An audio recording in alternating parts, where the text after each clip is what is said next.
You know that feeling, don't you? That quiet, persistent whisper that follows you through your days, telling you that you're just lazy, that you lack willpower, that if you were just stronger, more disciplined, more together, you'd finally get your life moving in the direction you want it to go.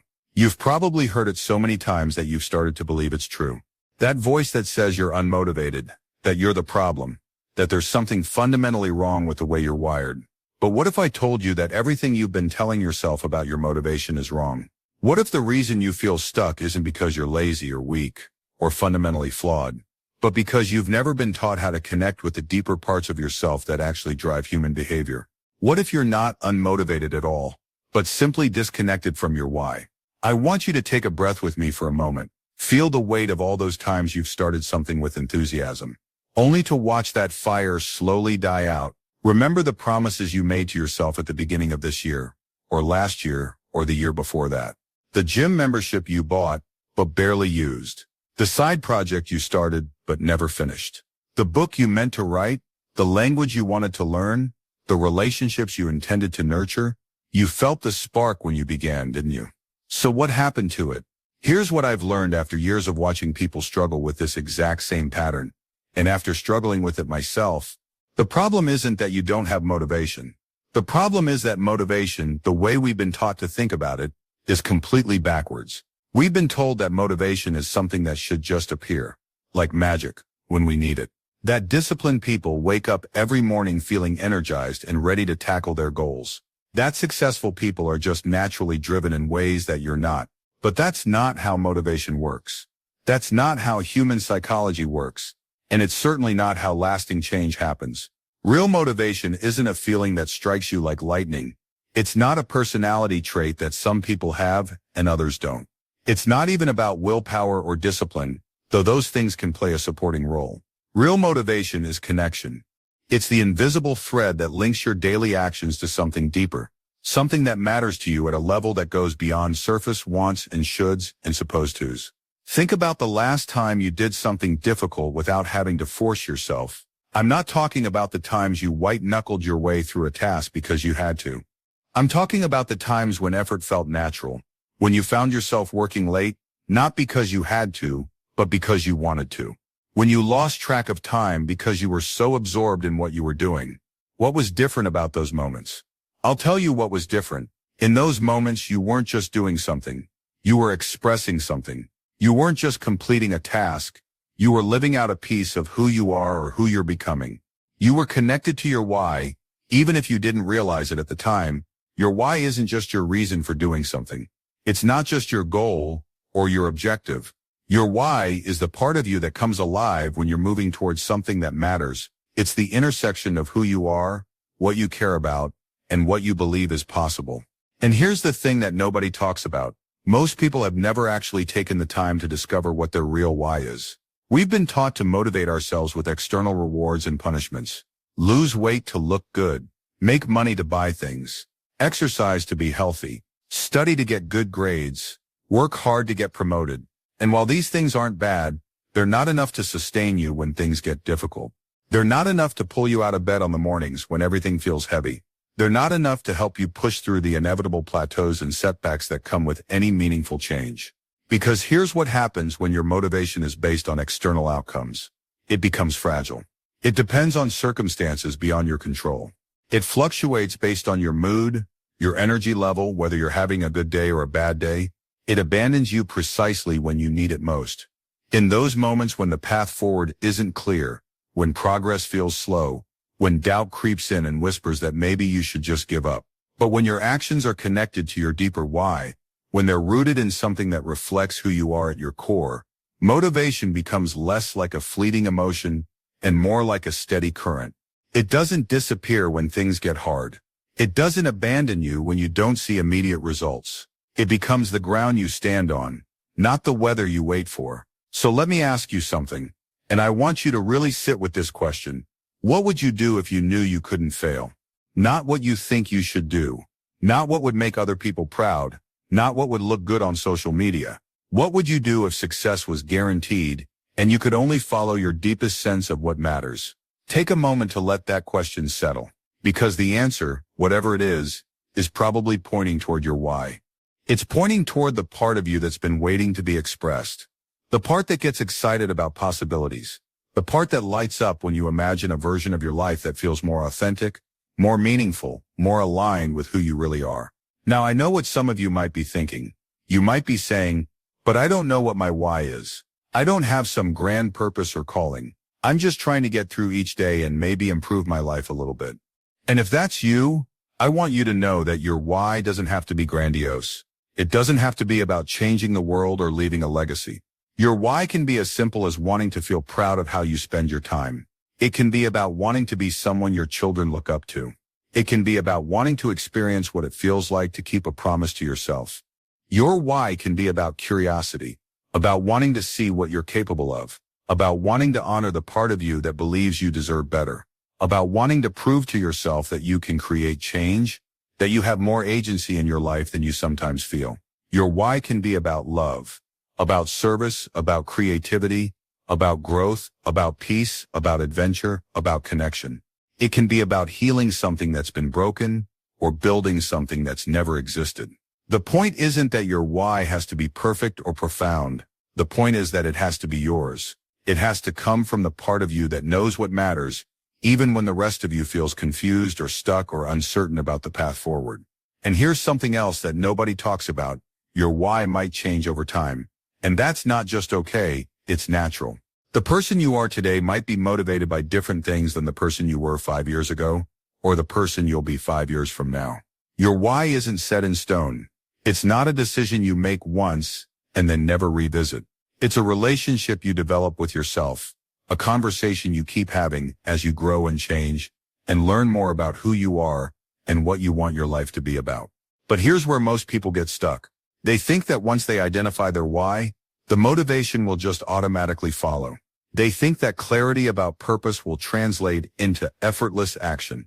And when it doesn't, when they still struggle to get started or stay consistent, they assume they must not have found their real why yet, or that they're still fundamentally broken in some way. But connecting with your why isn't a one-time event. It's an ongoing practice. It's something you have to consciously cultivate, especially in a world that's constantly trying to pull your attention toward what other people think you should care about. It's something you have to remind yourself of, not just once, but again and again, until it becomes woven into the fabric of how you think about your choices and your time. Think about it this way. You probably brush your teeth every day, not because you wake up every morning feeling naturally excited about dental hygiene, but because you've connected that action to something you care about, maintaining your health, feeling confident, avoiding pain later. The action has become automatic, not because the motivation is always there, but because the connection is clear and you've reinforced it through repetition. The same thing can happen with any area of your life where you want to create change. You can develop the skill of connecting your daily actions to your deeper why. You can practice remembering why you started when the initial excitement fades. You can learn to recognize the difference between being temporarily tired and being genuinely unmotivated. You can develop the ability to reconnect with your purpose when you feel yourself drifting away from it. Because here's the truth. You're going to drift. Everyone does. There will be days when your why feels distant, when your goals feel pointless, when you question whether any of it matters. This isn't a sign that you're doing something wrong. It's not evidence that you lack motivation or discipline. It's just part of being human. It's part of the process of creating lasting change in a world that's full of distractions and competing demands. The difference between people who create lasting change and people who stay stuck isn't that the successful people never lose motivation. It's that they've learned how to find their way back to it. They've developed the skill of reconnecting with their why, even when, especially when, they don't feel like it.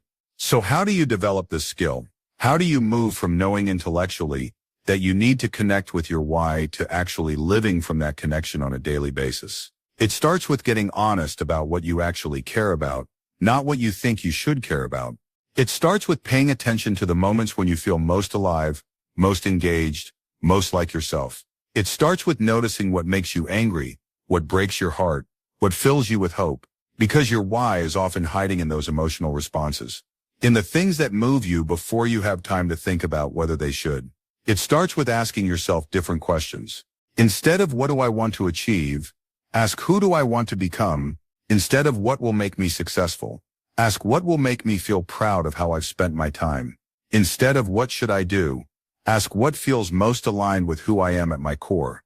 It starts with experimenting, with trying things not because you're sure they'll work, but because they feel like they might be pointing in the direction of something that matters to you.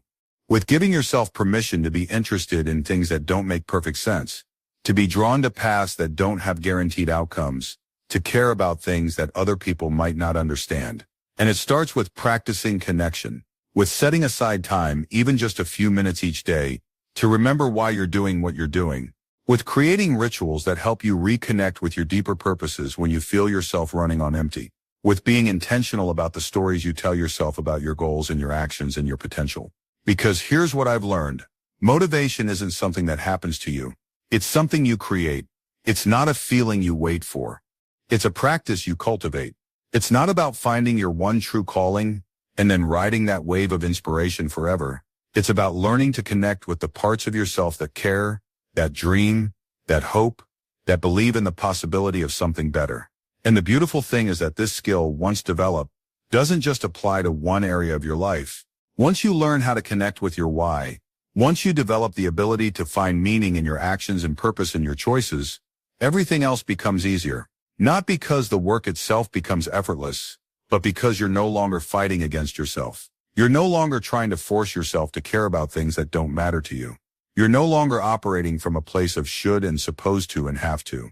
Instead, you're operating from a place of alignment, from a place where your actions flow from your values, where your goals reflect your genuine interests, where your efforts feel like expressions of who you are, rather than impositions on who you think you should be. I want you to imagine what your life might look like if you stopped trying to motivate yourself through guilt and shame and external pressure, and started connecting with the parts of yourself that naturally want to grow, to contribute, to create, to become. What would change? What would become possible? What dreams would you dust off? What projects would you start? What relationships would you invest in? What version of yourself would you begin to step into? Because that version of yourself, the one that's connected to their why, the one that acts from alignment rather than obligation, that person isn't some fantasy. That person is who you are underneath all the conditioning and expectation and self-doubt. That person is who you become when you stop trying to force motivation and start cultivating connection. Now, I want to be clear about something. This isn't about positive thinking or pretending that everything is easy once you find your why. Finding your why and connecting with it consistently is its own kind of work. It requires honesty, self-reflection, experimentation, and patience. It requires you to push back against a culture that wants to tell you what should matter to you. It requires you to trust yourself in a world that often suggests you shouldn't. But it's different kind of work than the exhausting effort of trying to force yourself to care about things that don't resonate with you. It's different from the draining experience of operating from pure discipline and willpower. It's the difference between swimming against the current and learning to navigate with it. Both require effort, but one feels like struggle and the other feels like flow. And here's something else I want you to know. Your why doesn't have to be completely clear from the beginning. You don't have to have it all figured out before you start. In fact, often the process of taking action, even small action, is what helps you discover what truly matters to you. You learn by doing. You clarify by experimenting. You connect by paying attention to what energizes you and what drains you as you move through your days. So maybe you start with curiosity instead of certainty. Maybe you start with a sense of direction rather than a detailed map. Maybe you start with a simple recognition that you deserve to live a life that feels meaningful to you, even if you're not entirely sure what that looks like yet. Maybe you start by asking yourself, what's one small thing I could do today that would feel like a step toward the person I want to become? Not the person you think you should become, not the version of yourself that would make other people proud, but the person you, deep down, actually want to be. Maybe you start by paying attention to the activities that make you lose track of time, the conversations that leave you feeling energized, the problems that you find yourself thinking about even when you don't have to. Maybe you start by noticing what you're naturally drawn to when you're not trying to be productive or impressive or responsible. Maybe you start by giving yourself permission to care about things that don't make perfect logical sense, to be interested in paths that don't have clear outcomes, to value things that might not translate into traditional measures of success. Because your why isn't just about your career or your fitness goals or your personal projects. Your why is about how you want to experience being alive. It's about what you want your days to feel like, what you want to contribute, what you want to create, what you want to learn, what you want to become. It's about the legacy you want to leave, not just in terms of external achievements, but in terms of the person you were, the way you treated people, the energy you brought to the world. And when you start to connect with that deeper sense of purpose, when you start to align your actions with your authentic interests and values, something remarkable happens. The energy that you used to spend fighting against yourself becomes available for actually creating the changes you want to see. The mental bandwidth that you used to waste on guilt and self-criticism becomes available for problem-solving and creativity and growth. You stop wasting time trying to motivate yourself to do things that don't actually matter to you, and you start investing that time in pursuits that naturally energize you. You stop judging yourself for lacking motivation and start getting curious about what genuine motivation feels like for you specifically. You stop trying to force yourself into someone else's blueprint for success and start creating your own definition of what a meaningful life looks like. This is what I mean when I say you're not unmotivated. You're not broken, you're not lazy, or weak, or fundamentally flawed. You're just disconnected from your why. And that disconnection, painful as it might be, is actually valuable information. It's your internal guidance system telling you that you're spending your energy on things that don't align with who you really are or what you really care about. The solution isn't to override that guidance system with more discipline or willpower. The solution is to listen to it, to get curious about what it's trying to tell you, to explore what genuine alignment might feel like for you, to experiment with connecting your daily actions to your deeper values and interests and dreams. This is the work of a lifetime. This business of staying connected to your why. It's not something you master once and then never have to think about again. It's an ongoing conversation with yourself, an ongoing practice of paying attention to what matters to you and why, an ongoing process of aligning your choices with your authentic self. But it's also the most rewarding work you can do, because when you're living from your why, when your actions flow from your values, when your goals reflect your genuine interests, life stops feeling like something you have to get through and starts feeling like something you get to experience. Challenges stop feeling like evidence of your inadequacy and start feeling like opportunities to grow. Setbacks stop feeling like failures and start feeling like information. Progress stops feeling like something you have to force and starts feeling like something you get to participate in. So I want to leave you with this. You have everything you need inside you to create a life that feels meaningful and aligned and genuinely motivating. You don't need to become a different person. You don't need to develop superhuman levels of discipline. You don't need to wait for motivation to strike you like lightning. You just need to connect with the part of yourself that already knows what matters, that already cares, that already dreams, that already hopes. That part of you has been there all along, waiting for you to remember it exists, waiting for you to trust it, waiting for you to build your life around it, instead of around what you think you should want or what other people expect from you. It's been there in the moments when you felt most alive, most engaged, most like yourself. It's been there in your natural interests, your genuine concerns, your authentic dreams. You're not unmotivated. You just haven't connected with your why yet. But now you know that connection is possible. Now you know it's a skill you can develop. Now you know it's work worth doing. So what will you do with that knowledge? What will you do with the recognition that motivation isn't something that happens to you, but something you create? What will you do with the understanding that you have the power to align your life with what actually matters to you? The answer to that question, whatever it is where your real motivation lives. It's where your why is waiting for you. It's where the person you're meant to become is ready to emerge. And it's where your life is waiting to begin. Not someday when you finally get motivated, but right now in this moment with the connection you're already capable of creating. You're not unmotivated. You're just getting started.